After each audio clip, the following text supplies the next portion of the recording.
Hello Year 11s and welcome to this video on the defences to negligence.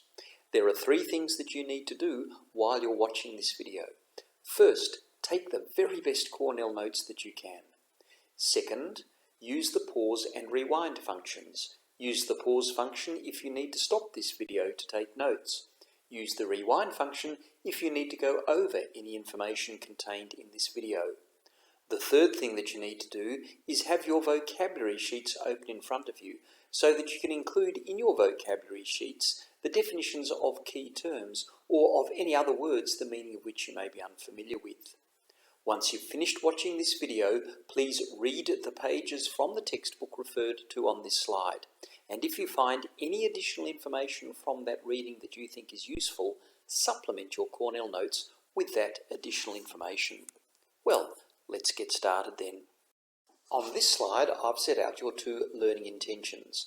Make sure that you write these learning intentions down in your Cornell notes.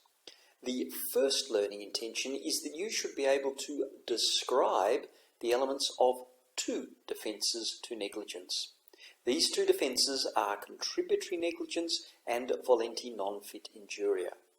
As a result of watching and taking notes on this video, you will be given the information that you need to achieve this learning intention. The second learning intention requires you to be able to apply the knowledge from this video to a hypothetical case to determine whether the defendant has a defence to negligence. In class, we'll be doing a number of learning activities which will require you to apply your knowledge from this video to different case studies and to determine whether the defendant in those case studies has a defence to negligence. By doing these learning activities, you will be able to achieve this second learning intention. The first defence to negligence that we're looking at is contributory negligence. Contributory negligence is where the plaintiff partly causes the loss that is suffered by the plaintiff. Look down the left-hand side of your vocabulary sheets, find the term contributory negligence and write this definition in there. Let me give you an example. Suppose a motorist is driving their car significantly above the speed limit around the corner of Jamieson Street into Main Road West in St Albans. And suppose that a pedestrian, having looked both ways, is crossing Main Road West, but they're mowed down by the speeding car. Finally, suppose that when the car hits the pedestrian, it breaks a number of the pedestrian's bones. The pedestrian, as the plaintiff, could sue the car driver as the defendant for negligence. As you know, a car driver owes a duty of care to other road users to drive responsibly because it is reasonably foreseeable, that is, predictable, that if a car driver does not drive responsibly, the car driver will injure another road user. The defendant car driver has breached this duty of care because a reasonable car driver would be driving more slowly. And the defendant car driver has caused loss to the plaintiff pedestrian because the car driver has hit the pedestrian and broken a number of the pedestrian's bones. However, now suppose that the motorist was driving their car at high speed down Main Road West. And suppose that the pedestrian crosses Main Road West without looking out for traffic. Perhaps the pedestrian was looking at their mobile phone instead. And that as a result, the pedestrian did not see the car coming towards them. In that case, the plaintiff partly caused the loss that they suffered, that is, the broken bones. The defendant motorcar driver caused the plaintiff pedestrian's loss because they were driving too fast and so couldn't slow down in time to avoid hitting the plaintiff pedestrian. But the plaintiff pedestrian contributed to their loss, that is their broken bones, because the pedestrian crossed the road without looking. Now, it's important to understand that contributory negligence is a partial defence to negligence. What this means is that the damages payable to the plaintiff will be reduced to the extent of the plaintiff's contribution to their loss.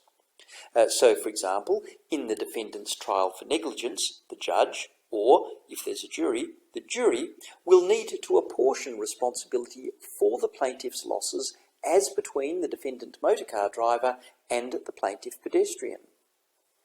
If it is decided that the plaintiff pedestrian was 30% responsible for the losses that the pedestrian suffered, then the defendant will only be liable to pay 70% of the total damages that would have otherwise been awarded to the plaintiff if the plaintiff was not contributorily negligent. Finally, because contributory negligence is a defence, it is the defendant that has the burden of proof. This means that it is the responsibility of the defendant to prove, on the balance of probabilities, that the plaintiff was contributorily negligent.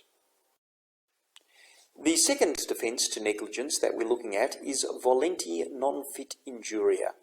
Volenti non fit injuria is a Latin phrase which means that the plaintiff voluntarily chooses to take the risk that caused the loss that is suffered by the plaintiff.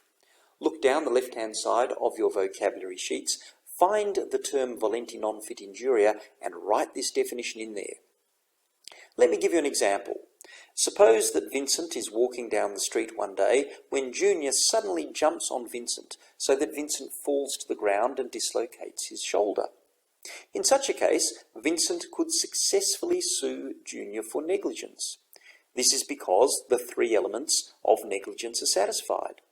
First, one person owes a duty to another person not to jump on them, particularly where the person doing the jumping is a fully grown individual, because it is reasonably foreseeable, that is, it is predictable, that if a fully grown person jumps on another person, they will injure that other person with their weight. Second, Junior will have breached this duty of care by jumping on Vincent, because a reasonable person would not jump on another person where they are fully grown and so are quite heavy. And third, Junior has caused loss to Vincent, because by jumping on Vincent, Junior has dislocated Vincent's shoulder, which is a form of personal injury.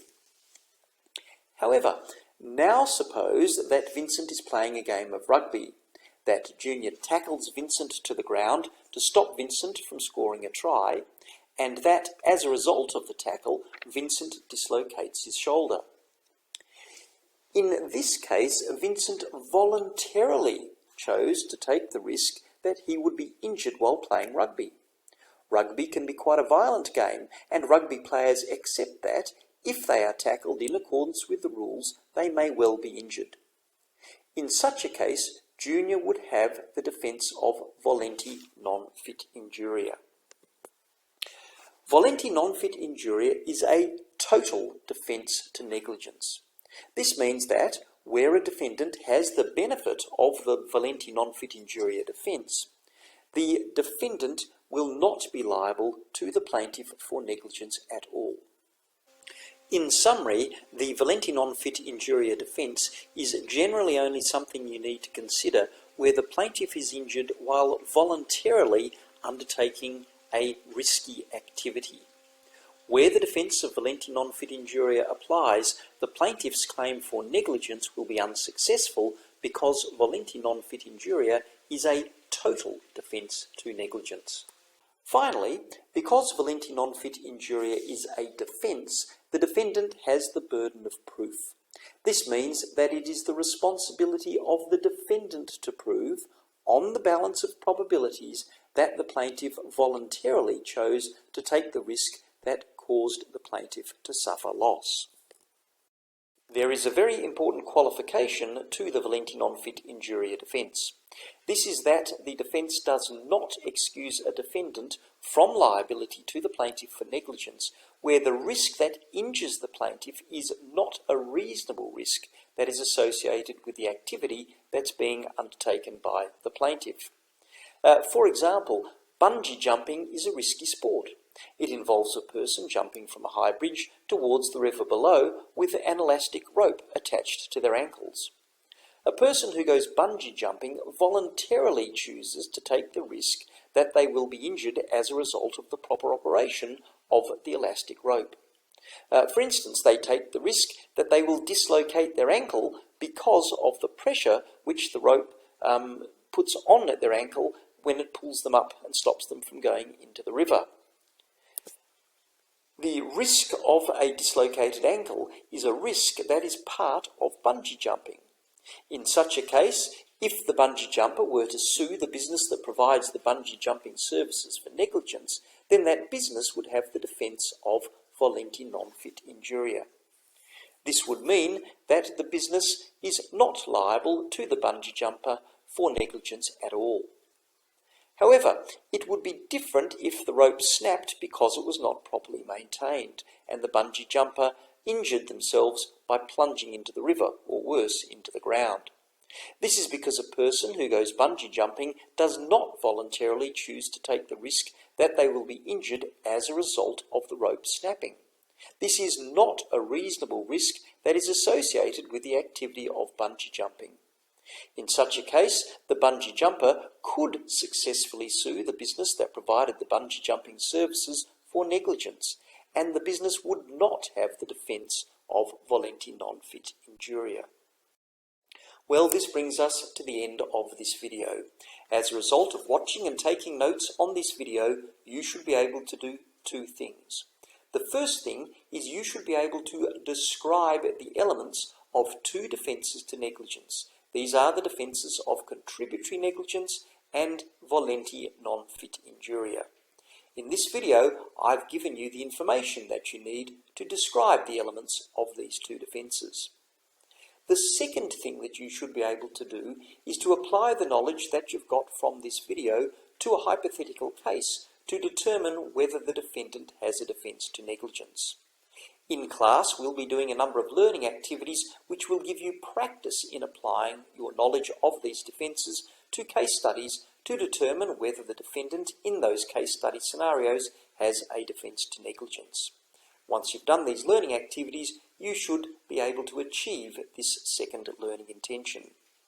Don't forget to read the pages from the textbook referred to on the first slide.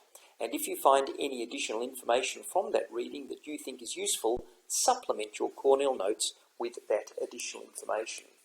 Thank you for your attention.